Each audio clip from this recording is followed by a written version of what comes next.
1995 and 1998, 25 young people in Great Britain developed some unusual symptoms. They had difficulty standing, walking, and feeding themselves. They also experienced severe memory loss. Most died within a year of developing symptoms. Medical investigators searched for clues. What was causing these deaths? And were they somehow related?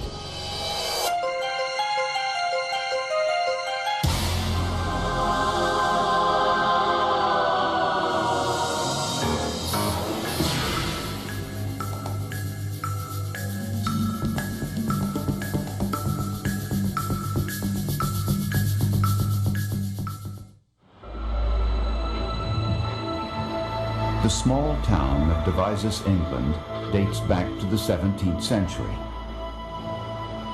About 2 hours west of London, the town is surrounded by lush farmland. Cattle and sheep graze peacefully in nearby fields. Stephen Churchill lived in Devizes with his parents and his sister Helen. Stephen was a normal teenager, active, fun-loving, a good student. Stephen was a typical British schoolboy. The days were never long enough. He had lots of friends. He was in the Air Training Corps, and he liked school, he liked sports, and life was just very busy for Stephen. Stephen Churchill set high goals for himself and planned to join the Royal Air Force.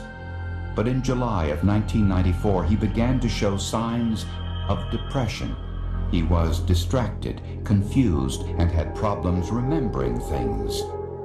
By autumn, when Stephen was 18 years old, his grades began to fall. We got a phone call from the school in mid-November saying that Stephen had been to see the headmaster and that he was leaving school and that we had given him permission to do this, and we didn't know anything about it. In fact, I thought they were talking about another boy altogether. When Stephen returned home from school, his doctor prescribed antidepressant medication, but his condition worsened. It started off with hand and eye coordination. He would reach out to pick up a cup or a mug and miss it completely, but continue with the action as though he had picked it up and put something that wasn't there to his lips. He started to have hallucinations, nightmares. He just sat and watched the television, became very frightened of cartoons on the television, things that weren't frightening at all. He thought he was there in the cartoon. His parents were alarmed, and they quickly took Stephen to a London hospital. He couldn't walk, he couldn't feed himself, couldn't wash himself, nothing. Tests for virtually every medical possibility were all negative, and doctors were baffled. They concluded that Stephen had some sort of progressive neurological illness of unknown origin. On May 21st, 1995, Stephen Churchill died. He was 19 years old.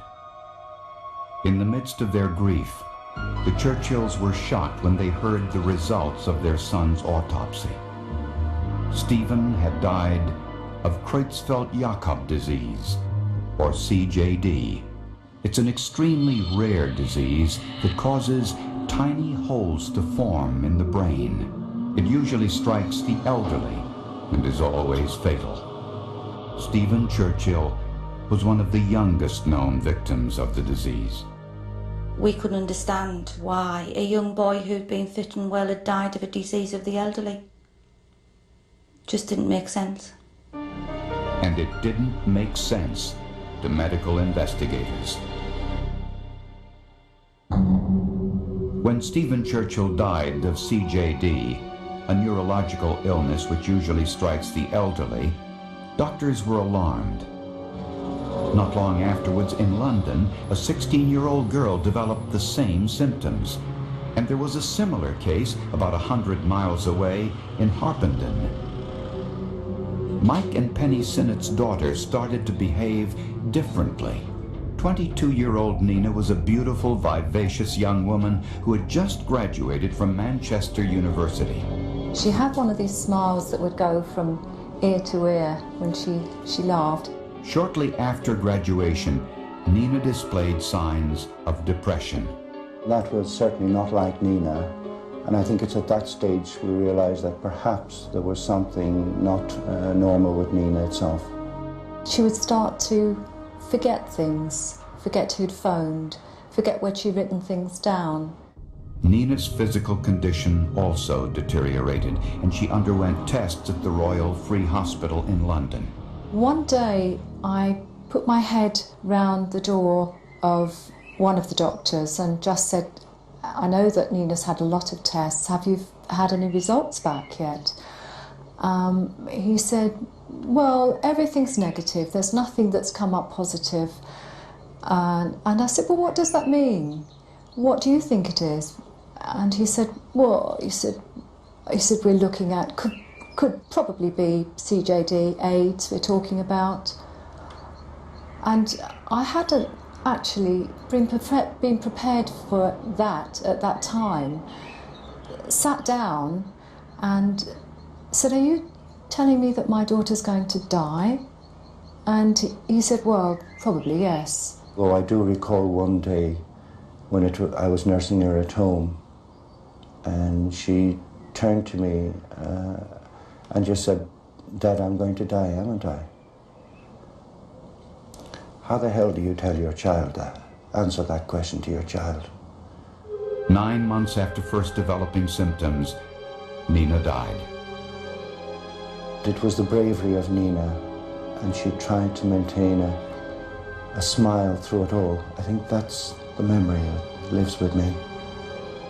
Since Nina's doctors suspected that she might have died of CJD, her brain tissue, along with Stephen Churchill's, were sent here to the CJD surveillance unit in Edinburgh, Scotland.